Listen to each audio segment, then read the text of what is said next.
When Lisa said, "Intimacy isn't everything," she didn't even look up from her phone. Her tone was casual, almost dismissive, like we were discussing the weather instead of our marriage. I stood there halfway between anger and disbelief, trying to remember the last time we'd actually touched without it feeling like an obligation. 3 years ago, Lisa used to laugh when I pulled her close while making coffee.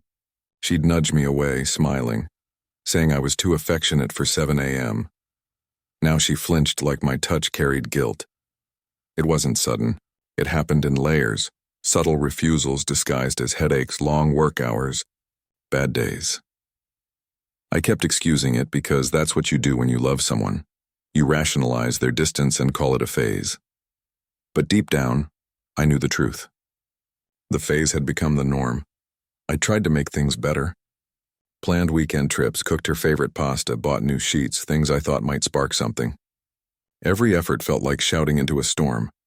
Lisa would nod, say thanks, and scroll through her phone like the world inside that glowing screen mattered more than the man across the table.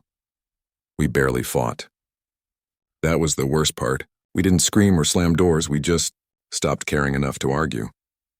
Silence became our default language. The breaking point came one Friday night. I'd just come home from a 10-hour shift at the auto shop smelling like oil and exhaustion. Lisa was in the living room sipping wine, watching some Netflix drama about cheating spouses. I sat beside her, hoping she'd at least acknowledge me. "Long day?" I asked. She nodded, eyes fixed on the TV. "You should probably shower before sitting on the couch." That was it. No warmth, no curiosity, just polite contempt. When I tried to talk about us, how I missed her, how I felt invisible, she sighed, muted the TV, and said those words like a verdict. "Intimacy isn't everything, Mark. Maybe that's just not what marriage is about anymore." For a moment, I couldn't breathe. Not because of what she said, but because of what it meant. She'd stopped wanting to fix us. I laughed quietly out of pure disbelief. "Then what is it about?" "Stability," she said. "Comfort. You provide, I manage. We don't have to be passionate for it to work. Provide. Manage." I realized then that I wasn't a husband anymore. I was a paycheck, a routine, a predictable comfort. That night, I didn't sleep. I lay there staring at the ceiling, wondering how long I'd been living like a ghost in my own home. The next morning, I left early and drove nowhere in particular. Ended up parked outside a cafe near the old pier where Lisa and I used to watch sunsets back when she still reached for my hand. I sat there for hours thinking about every compromise I'd made to keep things stable. Later that evening, I got a text from her. "Can you transfer the rent money today?" "It's due tomorrow," something snapped.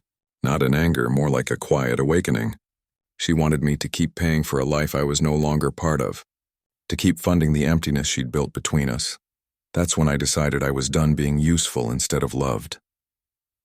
That night, I walked through the front door with a kind of calm I hadn't felt in months.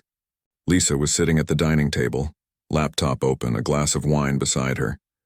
The same quiet ritual she repeated every evening. She looked up, half expecting a greeting, but I just placed my keys on the counter and leaned against the wall. "Did you transfer the rent?" she asked. I didn't answer right away. I watched her fingers hover over the keyboard, waiting for me to fund another month of our hollow coexistence. Finally, I said, "You remember what you told me yesterday?" Her brow furrowed. "About what?" "About intimacy not being everything." She blinked, mildly impatient. "Yeah, I do," I nodded. "You're right. It's not everything." Then I paused long enough for her to look up. "But neither is paying your bills." For the first time in months, she actually looked startled. The words hung in the air like the first crack in a frozen lake. "What's that supposed to mean?" she asked. "It means," I said quietly, "if this marriage isn't about closeness, connection, or even wanting each other anymore, then it's not about me working myself to death to keep the lights on either." Her expression shifted, part anger, part disbelief. "You're being dramatic, Mark." "No," I said, stepping closer.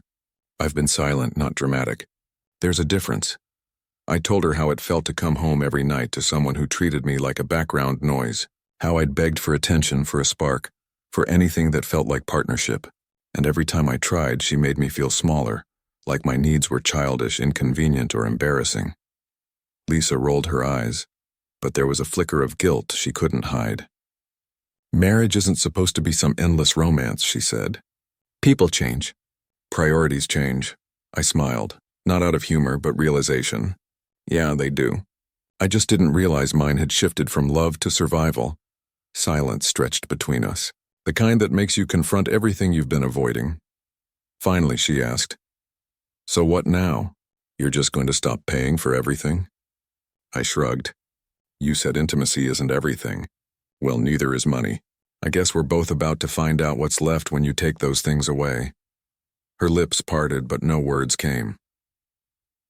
That weekend, I packed a few bags. I didn't make a scene. Didn't leave a note filled with anger or blame. Just a simple text. Don't worry about the rent this month. The lease is in your name now. Then I drove to a small apartment on the edge of town. It wasn't much, peeling paint, secondhand furniture, a window that stuck when it rained. But it was mine.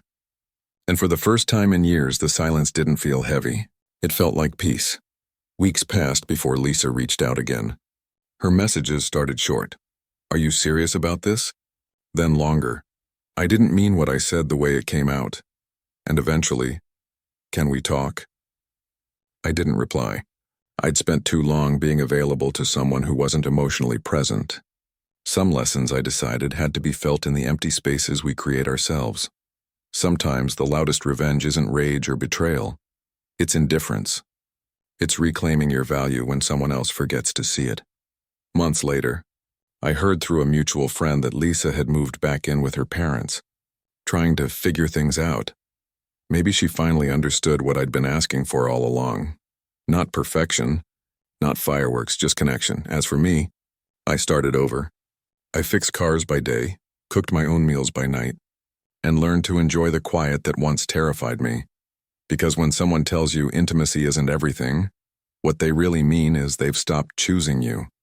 And when you finally choose yourself in return, that's when everything changes.